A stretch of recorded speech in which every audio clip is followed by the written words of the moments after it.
SM Store, amanah dalam muamalah. Assalamualaikum warahmatullahi wabarakatuh.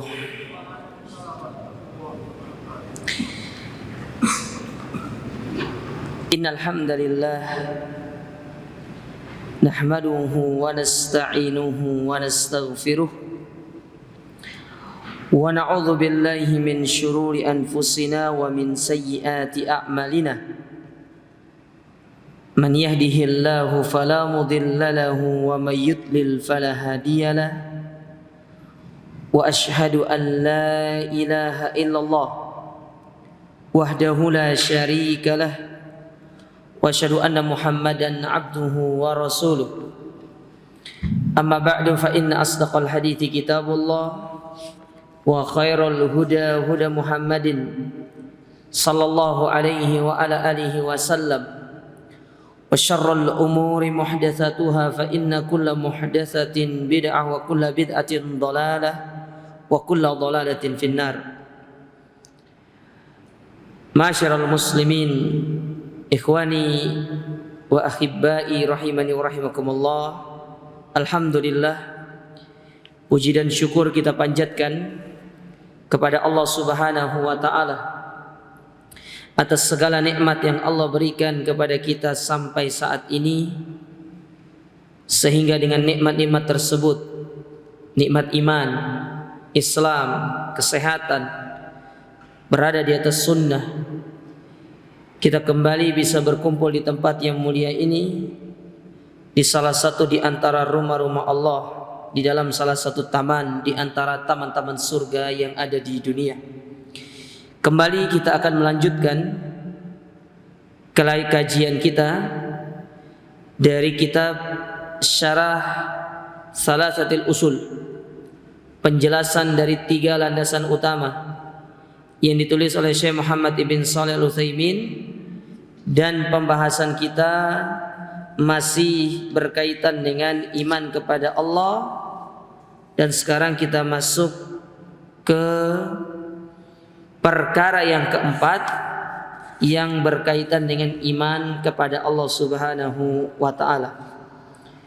Di mana sebelumnya kita sudah belajar tentang al-imanu biwujudillah, bahwasanya di antara bagian daripada beriman kepada Allah, kita beriman terhadap wujudnya. Kemudian yang kedua, al-imanu birububiyatihi, beriman terhadap rububiyah Allah. Yang ketiga, al-imanu bi uluhiyatihi, beriman terhadap uluhiyah Allah. Dan yang terakhir, al-imanu bi asma'ihi wa sifatihi, yaitu kita beriman dengan nama-nama dan sifat-sifatnya. Nah, ini yang akan kita pelajari pada kesempatan malam hari yang berbahagia ini. Taib. Kita baca di sini. Ar-Rabi', perkara yang keempat yang berkaitan dengan iman kepada Allah. Al-imanu bi asma'ihi wa sifatih, beriman terhadap nama-nama dan sifat-sifat Allah. Apa maksudnya? Ai itsbatu ma atsbatahu Allahu li nafsihi fi kitabih aw sunnati rasulihi minal asma'i was sifati, yaitu kita beriman terhadap apa-apa yang telah Allah tetapkan untuk dirinya dari nama-nama dan sifat-sifat, baik itu di dalam Al-Quran ataupun di dalam hadis-hadis Nabi sallallahu alaihi wa ala alihi wasallam. Jadi apa yang datang dari Al-Quran dan apa yang dikabarkan oleh Nabi alaihi salatu wassalam di dalam hadisnya, kita imani, kita yakini. Alal wajhil laik bihi,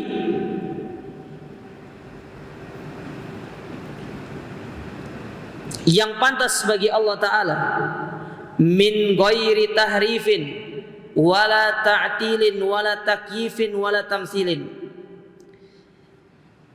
dengan menjauhkan diri dari 4 hal. Nih yang berkaitan dengan asma wa sifat nih. 4 yang perlu dijauhi. 1, min ghairi tahrif, jangan diubah. Jadi nama Allah itu tidak boleh diubah-ubah. Apa yang datang ditetapkan. 2, wala ta'til, tidak boleh kita mentaktil. Mentaktil itu meniadakan atau menolak. Jadi nama Allah itu ditolak. Ya. Paham ya? Tanpa diubah, tanpa ditolak. Yang ketiga, wala takyif, tanpa dibagaimanakan. Ya, membagaimanakan, nanti akan kita kasih contohnya. Dan yang keempat, yang terakhir, wala tamtsil, tanpa diserupakan. Ya, jadi tidak boleh kita menyerupakan nama-nama Allah dan sifat-sifat Allah dengan selainnya. Biasanya disifatkan dengan makhluk. Kalau kita tetapkan kepada Allah punya wajah, berarti Allah sama dengan makhluk. Nah, itu namanya menyerupakan.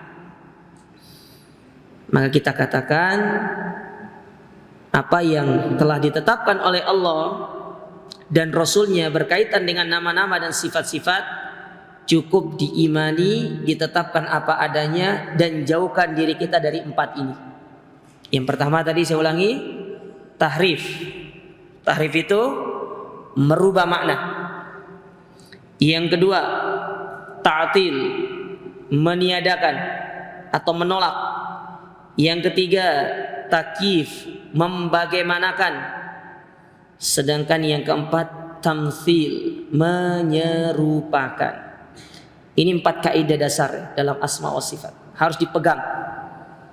Jadi kalau kita yang belajar asma wa sifat, ini 4 kaidah dasar di dalam menyelami nama-nama dan sifat-sifat Allah Subhanahu wa ta'ala.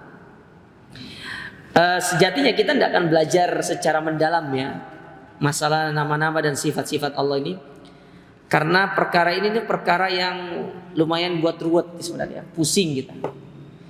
Ya, apalagi kalau kita yang nggak mau ruwet itu. Banyak orang-orang yang menyimpang dalam masalah ini, terutama kelompok-kelompok yang terjadi di tengah-tengah kaum muslimin. Itu rata-rata menyimpang dalam masalah asma was sifat. Kebanyakan Mu'tazilah, Jahmiyah, kemudian Maturidiyah dan yang lainnya. Itu rata-rata menyimpang dalam masalah asma was sifat. Taib. Di antara dalil-dalil yang menjelaskan bahwasanya Allah itu memiliki nama-nama dan sifat-sifat.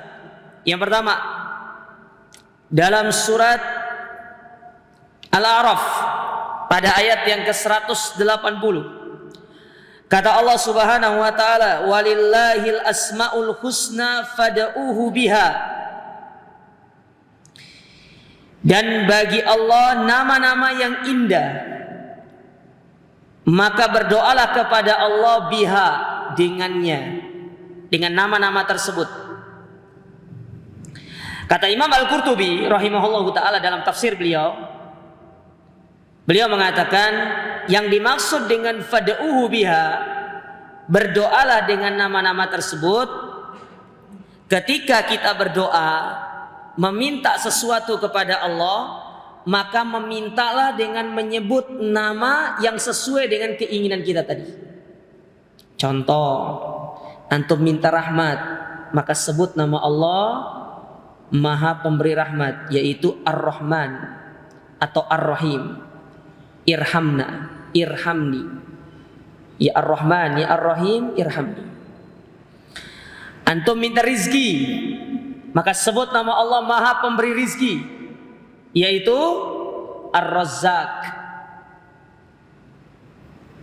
Ya Razzaq urzukni, wahai yang Maha Pemberi rizki, berikanlah aku rizki. Atau antum menyebutkan rincian dari rizki tersebut, tapi secara global aja. nggak perlu secara spesifik. Di antara rizki itu kan jodoh ya. Jadi kalau antum minta jodoh itu nggak usah terlalu mendetail. Ya Allah, saya pingin wanita yang tingginya 160, kulitnya sawo matang, giginya gingsul lah. Nggak perlu itu. Allah tuh paling tahu buat antum. Nggak usah terlalu mendetail-detail banget. Allah tuh ngerti. Ya. Tapi kadang-kadang ada orang bilang gini, Ustadz kalau Allah ngerti ngapain kita minta? Nah kita minta itu supaya cepat diberikannya sama Allah Ta'ala. Kalau kita tidak minta, Allah tidak akan kasih kepada kita. Ya. Benar Allah tahu keinginan kita, tapi kita harus minta. Namanya orang butuh itu harus minta. Kita kalau butuh sesuatu kita minta. Begitu pula kepada Allah, minta sama Allah Ta'ala. Dan sering saya sampaikan bedanya kalau minta sama manusia sama Allah itu, kalau minta sama manusia sekali antum dikasih, 2 kali masih, 3 kali, 4 kali, insya Allah pintunya nggak dibuka lagi buat antum.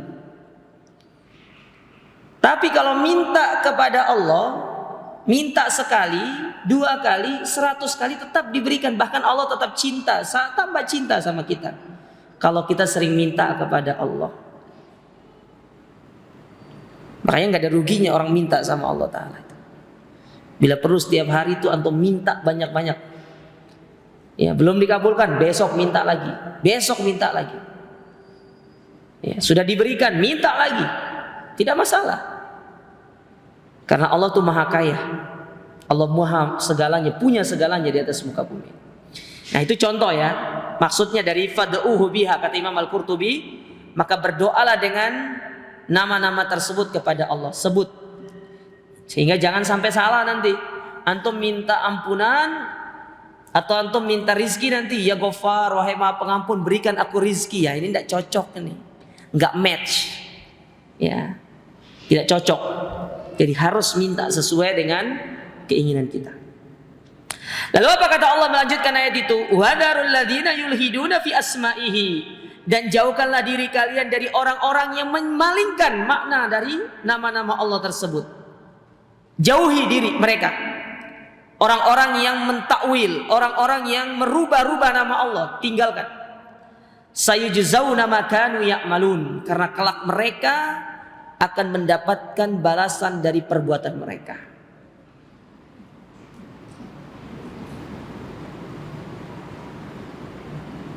Jadi tinggalkan mereka-mereka, kelompok-kelompok yang mereka menolak sebagian nama Allah dan menetapkan sebagian. Maka kita katakan hukum asal nama Allah itu banyak, tapi yang datang dalilnya kepada kita cuma 99. Tapi dibalik itu nama Allah itu jauh lebih banyak. Cuma yang dikabarkan kepada kita oleh Allah dan Rasulnya sebanyak 99. Sebagaimana dalam hadis yang sahih Nabi SAW mengatakan, innalillahi tis'atan wa tis'ina isman. Allah itu memiliki 99 nama. Man ahsaha dakhalal jannah. Barang siapa yang menghitungnya, dia masuk surga. Maksudnya menghitung di situ bukan antum hitung dari 1 sampai 99, bukan itu maksudnya. Tapi antum hafal, antum amalkan maknanya. Itu maksudnya man ahsaha di situ. Dihafal, diamalkan maknanya. Dan supaya kita mengerti makna dari masing-masing nama-nama Allah itu, silahkan dipelajari nama-nama dan sifat-sifatnya. Ya, bisa dipelajari di tulisannya Syekh Abdul Razak yang berjudul Fikih Asma'il Husna. Fikih yang berkaitan dengan nama-nama dan sifat-sifat Allah, itu sudah diterjemahkan. Kalau nggak salah ada 2 terjemahannya itu. Ya, silahkan nanti dicari di toko buku, dipelajari. Ternyata dalam nama-nama Allah itu ada perbedaan. Antara alim dengan basir itu tidak sama. Tapi kalau antum melihat terjemahan, alim dengan basir itu sama-sama mengetahui, maha mengetahui. Al-alim, al-khabir itu tidak sama. Khabir itu artinya mengetahui juga. Nah, itulah kekurangan dari bahasa Indonesia untuk mengakomodir makna dari bahasa Arab.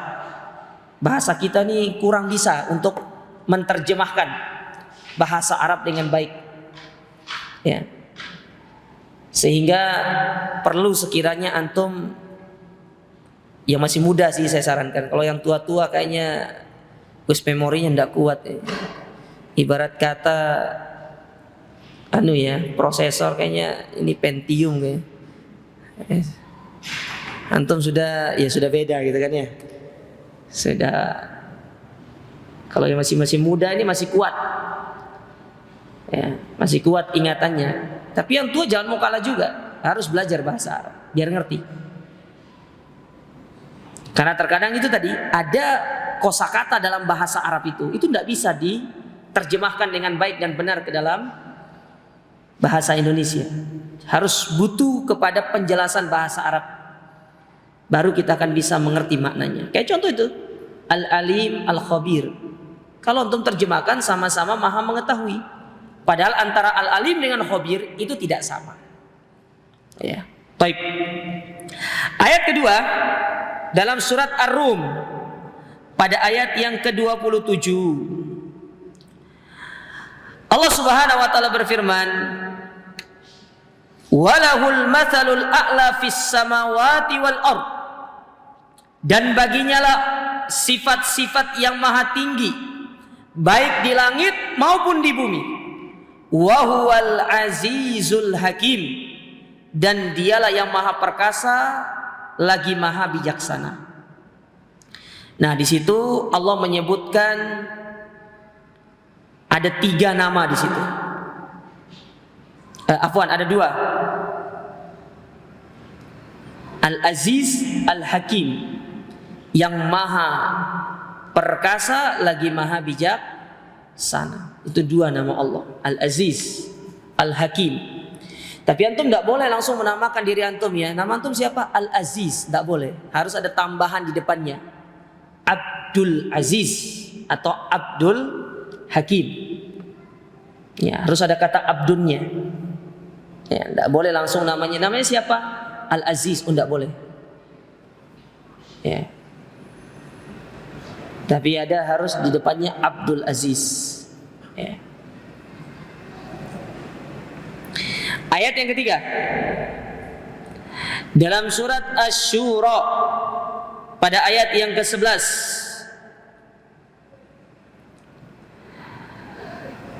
Allah Subhanahu wa taala berfirman, "Laisa kamitslihi syai'un wa huwas samiul basir." Tidak ada sesuatu yang serupa dengan Allah. Maksudnya dalam nama-nama dan sifat-sifatnya. Dan dialah yang maha mendengar lagi maha melihat atau maha mengetahui.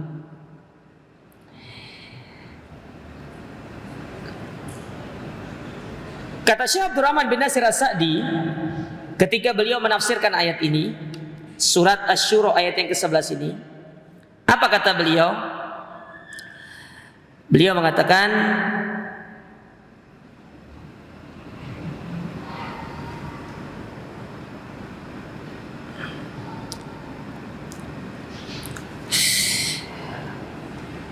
laisa kamitslihi syai'.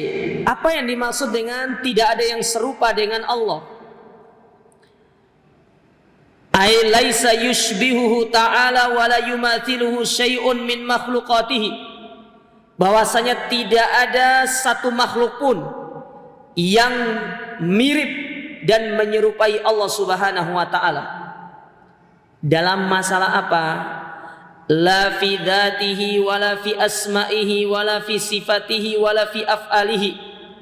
Baik itu dalam zat Allah dengan makhluk tidak sama.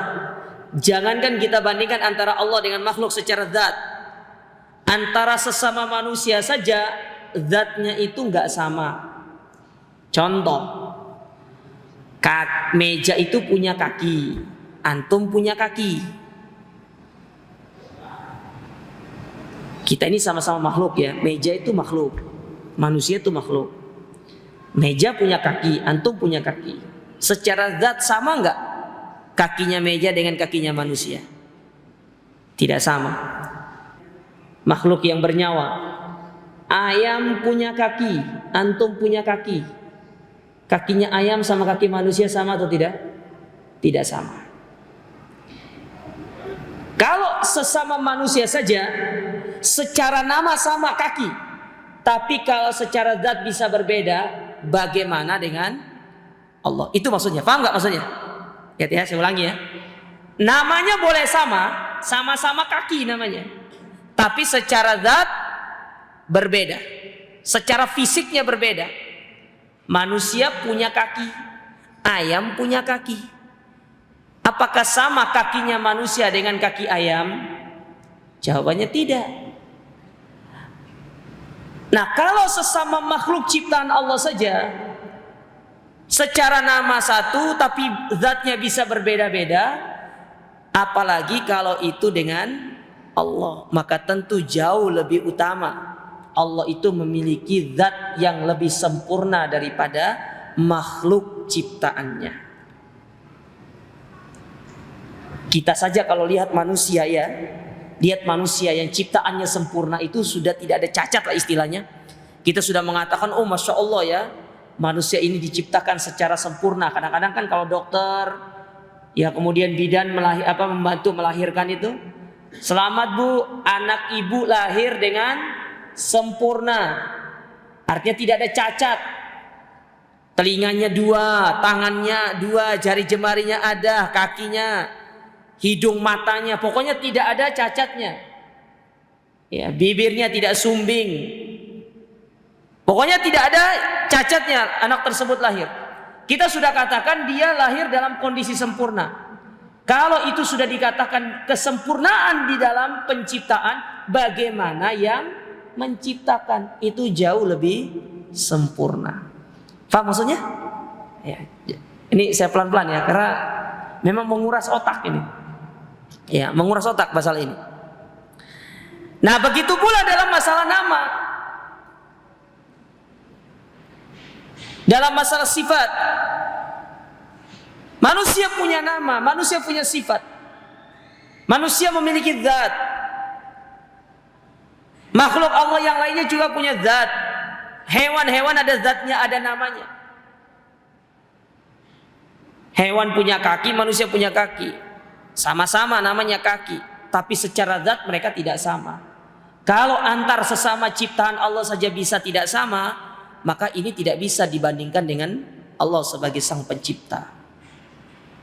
Dan ini yang terkadang sering tidak difahami oleh sebagian kaum muslimin yang mereka itu terjatuh dalam masalah nama-nama dan sifat-sifat Allah. Padahal sebenarnya perkara ini perkara yang sederhana, tidak perlu terlalu dipikirkan secara ruwet, tapi dia menjadi ruwet lantaran karena mereka yang meruwetkan diri mereka. Ya, paham maksudnya? Berat kan? Ya. Nah, gitu. Sebenarnya konsepnya gitu aja ya. Allah punya nama, Allah punya sifat. Ya sudah, tetapkan aja, tidak perlu dipikir-pikir gitu loh. Apa yang Allah sebutkan tentang dirinya, Allah punya wajah, yaudah Allah punya wajah. Allah katakan dirinya punya mata, misalkan nih, ya Allah katakan dirinya punya tangan, kita katakan Allah punya tangan. Sudah sampai di situ aja diimaninya, tidak perlu. Kalau Allah punya tangan, gimana bentuk tangannya? Nah, itu bukan urusan kita. Ya. Bukan urusan kita, itu mau bagaimana bentuknya itu bukan urusan kita. Kita itu hanya disuruh mengimani apa yang Allah telah kabarkan tentang dirinya dan Rasulnya. Itu saja. Tidak perlu kita memutar otak bagaimana. Ya, katanya Allah punya betis, terus betisnya Allah seperti apa? Ya itu sesuai dengan kebesaran Allah. Antum tidak perlu mikir panjang lebar masalah itu. Tidak perlu mikir panjang lebar. Tidak usah kita berbicara jauh-jauh tentang Allah sudah. Saya mau tanya antum satu hal yang dahulu antum pernah tanyakan tapi antum tidak bisa jawab. Siapa yang pernah lihat jin dalam wujud aslinya? Itu aja. Kita hidup dalam satu alam yang sama ini. Maksudnya dalam kehidupan dunia ini. Jin itu ada loh di dunia ini. Tapi antum tidak pernah melihat wujud aslinya. Adapun antum misalkan nih melihat jin dalam bentuk ular, harimau, itu jelmaan namanya, bukan aslinya. Itu menjelma namanya. Wujud aslinya dia gitu loh. Dia kan diciptakan dari api, betul? Sekarang wujud aslinya dia seperti apa?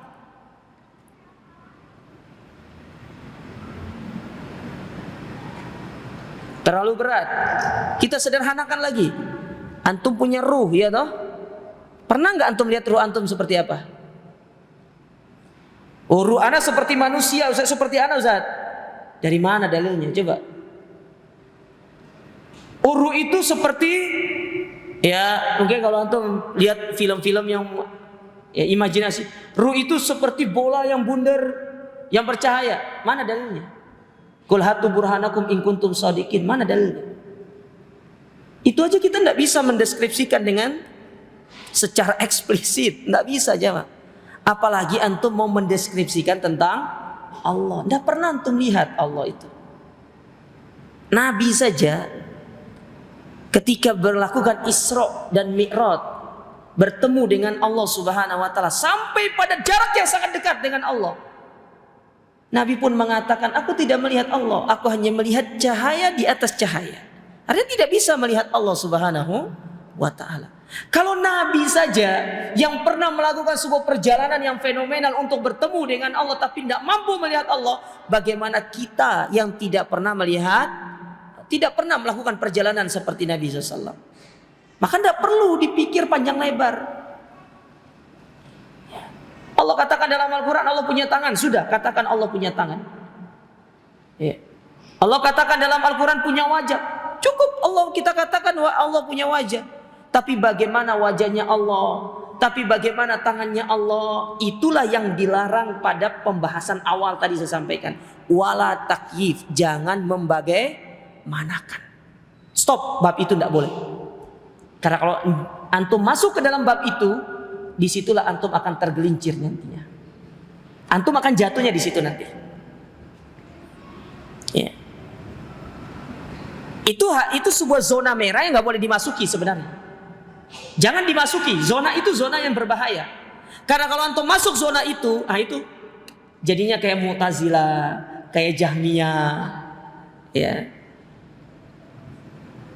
kayak Asy'ariyah. Jadinya kayak gitu nanti. Di otak-atik nama Allah, sifat Allah itu di otak-atik. Akhirnya keblinger sendiri, pusing sendiri.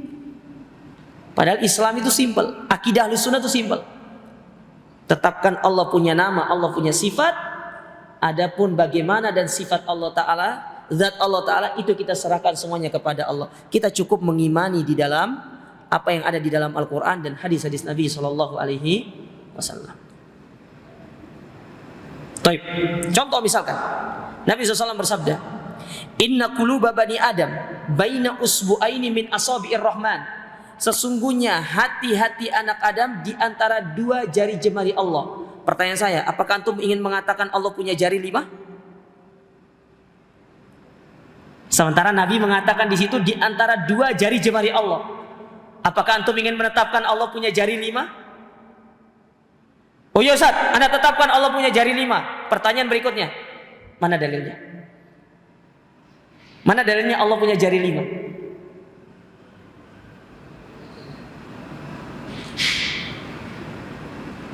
Lah umumnya kan jari ada 5, nggak mesti. Jari ayam berapa? Hah? Berapa jarinya ayam itu? 4. Jari ayam 4. 4 ya? 4 atau 3? 4 ya? 4 atau 3? Oh khilaf antum ini. Nih, punya jari nggak? Kaki nih, kaki meja nih, nggak ada jarinya. Kambing berapa jarinya? Kerbau berapa jarinya kerbau? Sapi yang disembelih kemarin berapa jarinya?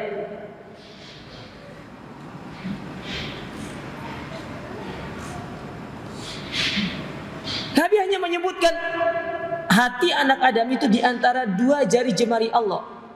Bukan memutlakkan bahwa berarti kalau Allah punya dua jari, Nabi mengatakan dua jari, berarti jumlah jari Allah ada berapa? 5. Tidak memutlakkan seperti itu. Nabi hanya mengabarkan, dan Nabi ketika mengabarkan itu murni wahyu dari Allah Subhanahu Wa Taala. Ya, ini hati-hati. Bab ini bab yang perlu dihati-hatikan benar-benar jamaah sekalian ya. Perlu waspada bab ini. Bab yang banyak menjadikan orang tergelincir dalam masalah asma wa sifat. Ya, banyak. Ya. Oleh karenanya kebanyakan kitab-kitab para ulama yang berkaitan dengan akidah itu sebagian besar membantah orang-orang yang menyimpang dalam masalah asma wa sifat. Contoh misalkan, diantaranya seperti Syekhul Islam Ibnu Taimiyah. Beliau membantah bagaimana kelompok Jahmiyah dan Qadariyah. Kalau Qadariyah berkaitan dengan takdir, kalau Jahmiyah itu ada kaitannya dengan sifat Allah Ta'ala. Mereka menolak sebagian daripada sifat Allah Subhanahu wa Ta'ala. Baik. Kemudian dikatakan di sini oleh Syekh Abdurrahman bin Nasir As-Sa'di, baik dalam zat, dalam nama-nama, dalam sifat-sifat ataupun dalam perbuatan, itu tidak sama dengan Allah Subhanahu wa Ta'ala. Wa sifatuhu sifatu kamalin wa azamatin. Karena sifat Allah itu adalah sifat yang agung dan sempurna. Wa af'aluhu ta'ala aujadu bihal al-makhluqat al-azima min ghairi musyarikin. Dan perbuatan Allah itu tidak ada yang semisal dengannya. Allah menciptakan makhluk tanpa ada yang membantu sedikit pun. Allah menciptakan sendiri. Ya, Allah menciptakan sendiri. Sementara makhluk tidak menciptakan apa-apa. Ya, adapun kalau dibilang ini ciptaan saya, bukan ciptaan kita. Cipta itu dalam perkataan bahasa Arab yaitu mengadakan sesuatu dari yang tidak ada, itu namanya cipta. Kalau sudah ada sebelumnya, itu bukan cipta namanya, tapi hanya sekedar mengumpulkan. Siapa pencipta telepon? Tidak menciptakan dia hanya mengumpulkan bahan-bahan yang sudah ada dari Allah untuk menjadikan itu sebagai telepon. Siapa yang menciptakan lampu? Allah yang menciptakan. Karena Allah menciptakan bahan-bahannya dari yang tidak ada menjadi ada. Sementara yang menemukan lampu itu dia tidak menciptakan.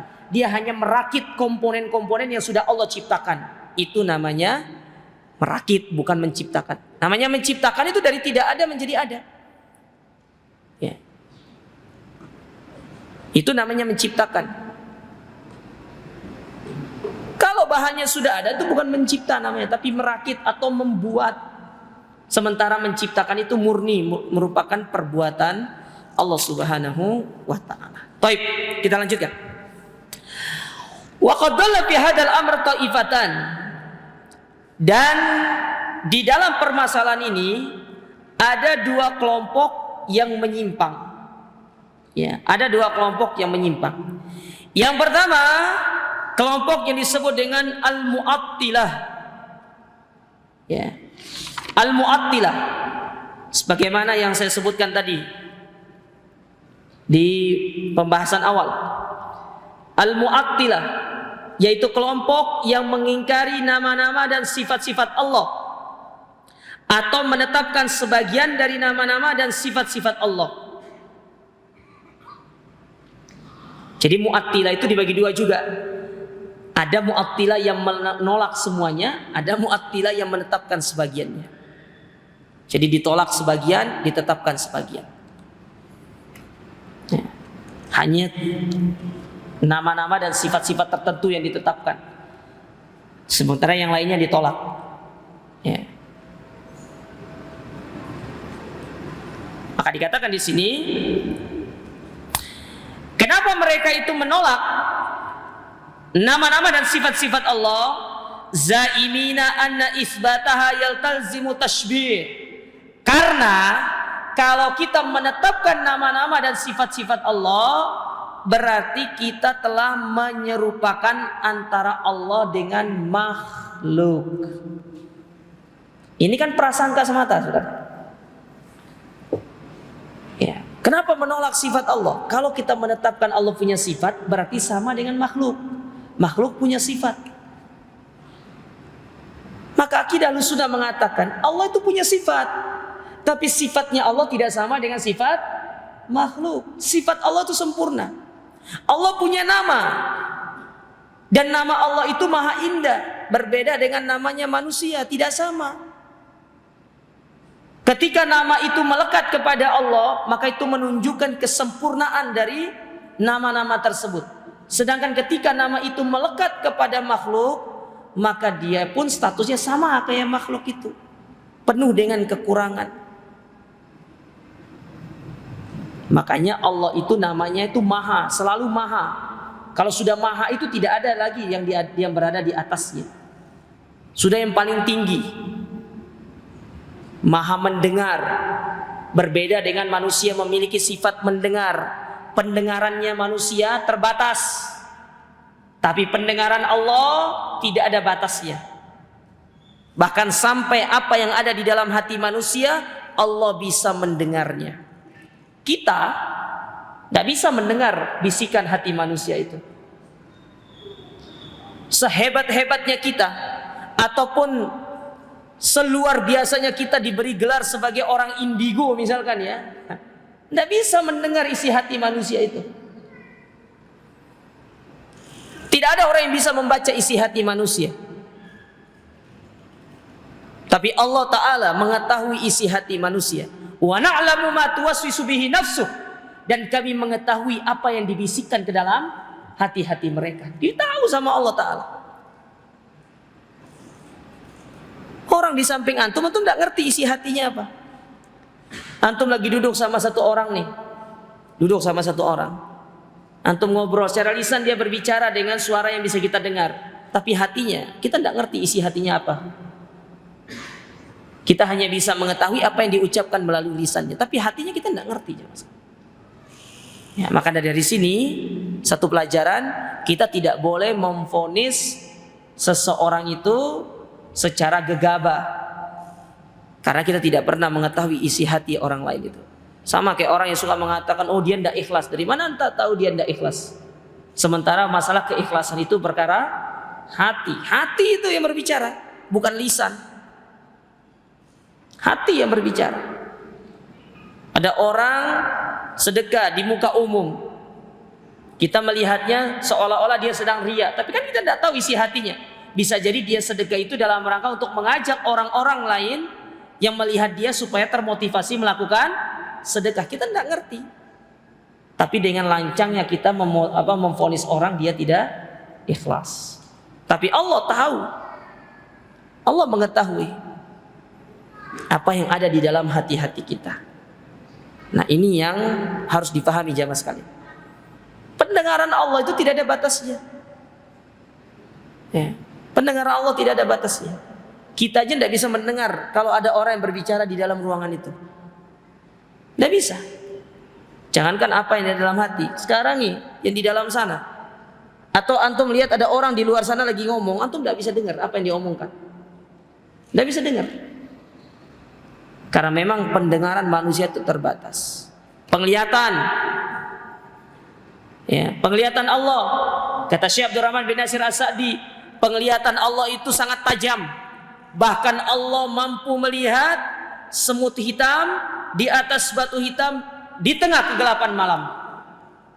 Antum bisa lihat? Bisa Ustaz, pakai senter. Ya, kita bicara jangan pakai senter nih. Tidak bisa kita. Tapi Allah melihat dengan pandangan yang jelas, dengan pandangan yang tajam. Makanya kita yang bermaksiat di dalam kegelapan, mungkin mata manusia tidak melihat kita, tapi yakinilah Allahu basir, Allah itu maha melihat. Oleh karenanya kata para ulama, di antara manfaat kenapa kita harus belajar tauhid asma wa sifat, supaya kita ini lebih mengenal Allah Ta'ala melalui nama-nama dan sifat-sifatnya. Dan itu akan menjaga kita dari perbuatan maksiat. Ketika kita belajar tentang Allah basir, Allah maha melihat, berarti pandangan Allah tidak ada batasnya. Allah mengetahui, Allah melihat segala sesuatu. Itu yang akan menjadi penghalang kita melakukan kemaksiatan, terutama di tengah kesendirian kita. Mata manusia tidak bisa melihat kita, tapi Allah pasti akan melihat kita. Nah, kenapa kita ini mudah bermaksiat? Dalam kesendirian, di tengah kegelapan, ketika tidak ada mata-mata yang melihat kita, karena kita tidak memahami tentang nama-nama dan sifat-sifat Allah Subhanahu wa Ta'ala. Ya.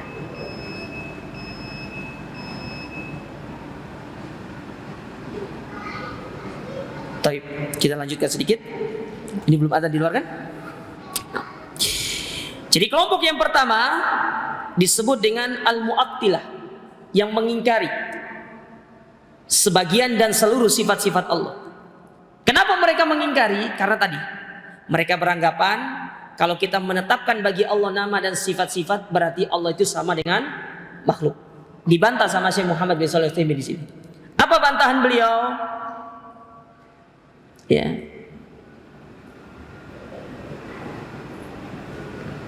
Baik. Kata beliau, wa hadza za'mu batilun liwujuh. Ungkapan ini atau anggapan ini itu adalah anggapan yang batil, mengatakan kalau kita menetapkan nama bagi Allah berarti sama dengan makhluk. Ini ungkapan yang batil.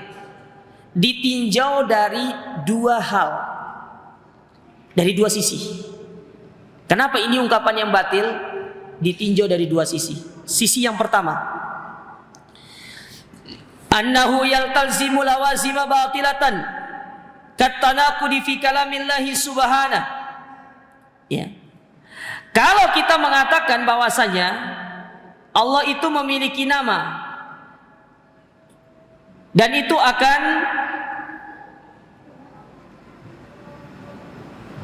sudah belum? Oh sudah. Oh ya, adzan dulu.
Allah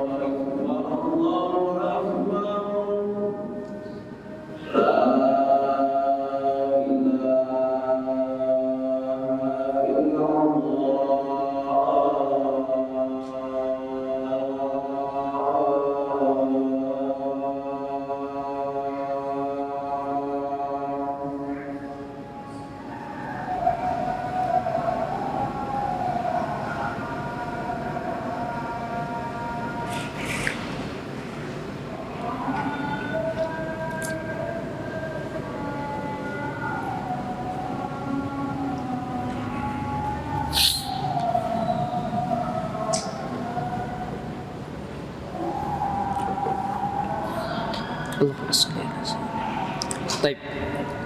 Kita lanjutkan sedikit. Saya ulangi. Kenapa mereka itu menolak nama-nama dan sifat Allah? Karena mereka beranggapan kalau kita menetapkan bagi Allah ada nama-nama dan sifat-sifat, berarti Allah itu sama dengan makhluk. Nah, ucapan ini ingin dibantah sama Syekh Muhammad bin Shalih Al Utsaimin. Beliau mengatakan anggapan ini adalah anggapan yang batil dari dua sisi. Sisi yang pertama, kata beliau, kalau kita mengatakan menetapkan nama dan sifat-sifat bagi Allah itu merupakan perkara yang akan menyerupai makhluk, maka hal ini bertentangan dengan Al-Quran. Karena di dalam Al-Quran Allah menetapkan nama-nama dan sifat-sifat bagi dirinya sendiri. Paham sampai di sini? Saya ulangi. Kalau kita mengatakan menetapkan bagi Allah nama-nama dan sifat-sifat itu menyerupakan antara Allah dengan makhluk, maka ini bertentangan dengan apa yang Allah katakan di dalam Al-Quran. Di dalam Al-Quran Allah menyebutkan tentang nama-namanya. Banyak ayat-ayat di dalam Al-Quran diakhiri dengan menyebutkan nama-nama Allah. Betul atau tidak? Itu satu. Yang kedua, di dalam Al-Quran Allah menyebutkan tentang sifat-sifatnya. Di antaranya contoh Allah mengatakan wa yabqa wajhu rabbika dzul jalali wal ikram. Ketika semua itu sudah akan sirna, akan fana, yang tersisa adalah wajah Allah. Allah mengatakan di situ Allah punya wajah. Berarti apa yang Allah katakan di dalam Al-Quran tidak benar dong. Katanya tadi tidak boleh menetapkan bagi Allah nama, sementara Allah sendiri mengatakan dalam Al-Quran dia punya nama. Tadi dikatakan tidak boleh kita menetapkan bagi Allah sifat, sementara di dalam Al-Quran bukan hanya sifat wajah yang Allah tetapkan bagi dirinya, tapi Allah menyebutkan sifat-sifat yang lainnya juga. Berarti apa yang Allah katakan tidak benar. Nah, ini berarti satu, seolah-olah menolak apa yang Allah katakan di dalam Al-Quranul Karim. Dapat poinnya jemaah? Dapat poinnya ya? Ya.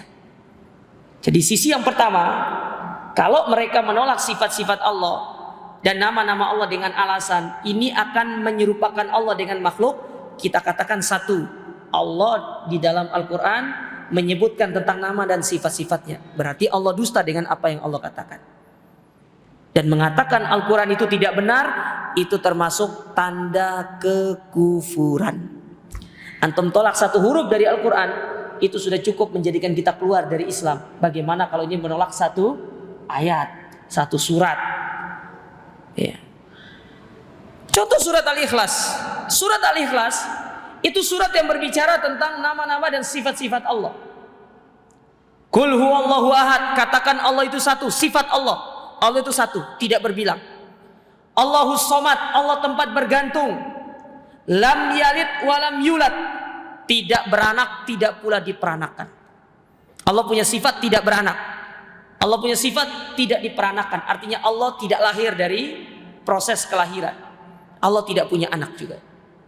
Walam yakul lahu kufuwan ahad, dan tidak ada yang serupa dengan Allah Subhanahu wa taala. Itu sifat Allah. Allah menyebutkan tentang sifat-sifatnya di dalam satu surat yang sangat mulia. Nah, ini sisi yang pertama.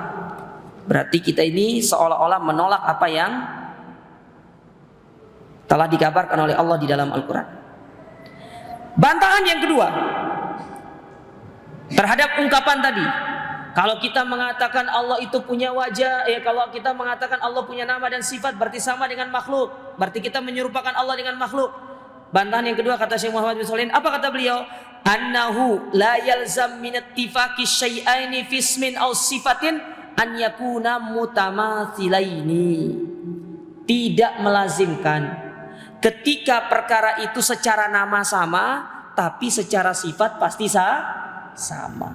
Secara zat pasti sama. Kayak contoh tadi, ayam punya kaki, antum punya kaki. Kaki antum sama kaki ayam sama atau tidak? Tidak sama. Secara nama sama, sama-sama kaki.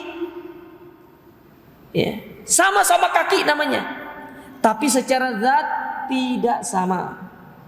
Kalau sesama makhluk saja nama sama tapi zat bisa berbeda, bagaimana kalau ini dengan Allah? Maka tentu jauh lebih berbeda. Makanya Allah katakan laisa kamitslihi syai' wa huwas samiul basir. Tidak sama antara Allah dengan makhluk. Dan Allah Maha mendengar lagi Maha melihat. Ini dua bantahan. Ya. Tidak melazimkan. Nama boleh sama, tapi zat berbeda. Contoh aja, nama Agus di Surabaya ini ada satu orang atau dua? Atau lebih? Banyak. Apakah Agus A dengan Agus B itu sama? Pasti beda. Jangankan itu yang sudah dua orang yang berbeda, yang kembar saja yang katanya bagai pinang dibelah dua pasti ada bedanya kok. Nggak ada yang kembar sama 100%, itu nggak ada. Ya, saya punya teman kembar, ya, satunya pakai kacamata, satunya tidak. Itu sudah beda. Satunya tinggi, satunya pendek. Itu sudah beda. Satunya gemuk, satunya kurus. Itu sudah beda. Tidak ada yang secara pas presisi, itu tidak ada. Tidak ada yang presisi itu. Karena kesempurnaan itu hanya milik Allah Subhanahu wa ta'ala. Kesempurnaan itu milik Allah. Nah, ini dua bantahan dari Syekh Muhammad bin Shalih Al-Utsaimin yang menjelaskan kepada kita bahwasanya orang-orang yang beranggapan menetapkan bagi Allah itu nama-nama dan sifat-sifat itu pada hakikatnya adalah anggapan-anggapan yang batil, anggapan-anggapan yang tidak tepat. Karena kalau mereka menolak nama-nama dan sifat Allah, maka silakan dibantah dengan dua bantahan tadi. Yang pertama, Allah sendiri yang menetapkan Allah itu punya nama dan sifat-sifat di dalam Al-Quran. Sedangkan yang kedua, tidak melazimkan sesuatu yang namanya sama itu pasti secara hakikat pun sama. Tidak pasti. Ya. Meja punya kaki, antum punya kaki. Tripod ada kakinya.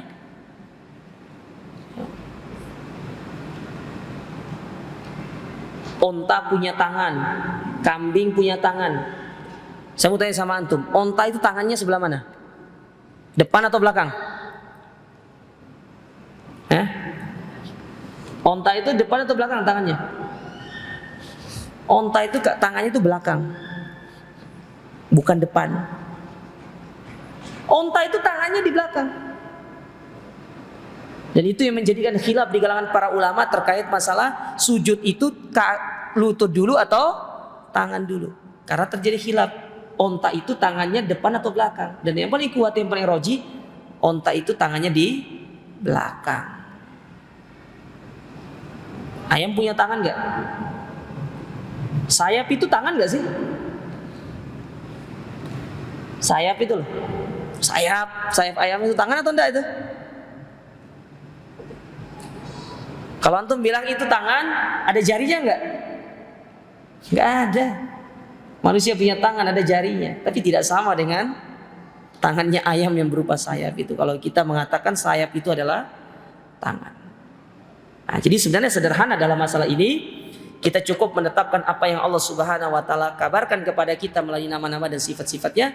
Adapun ya memikirkan bagaimana sifat, bagaimana zat, bagaimana bentuk dan segalanya, itu bukan perkara yang menjadi ranah kita dan tidak perlu untuk dimasuki ke ranah tersebut. Tapi insya Allah untuk kelompok yang kedua kita lanjutkan pada pertemuan berikutnya. Jadi masih ada dua kelompok. Dari satu ya, lagi satu, kan ada dua. Kalau yang pertama tadi mu'attilah. Adapun yang kedua nanti namanya musyabbihah. Namanya musyabbihah. Tapi ini yang bisa kami sampaikan. Kurang lebihnya kami mohon maaf. Jazakumullah khairan atas perhatian untuk semuanya. Kita akhiri subhanakallahumma rabbana bihamdika asyhadu an la ilaha illa anta astaghfiruka wa atubu ilaik. Wassalamualaikum warahmatullahi wabarakatuh.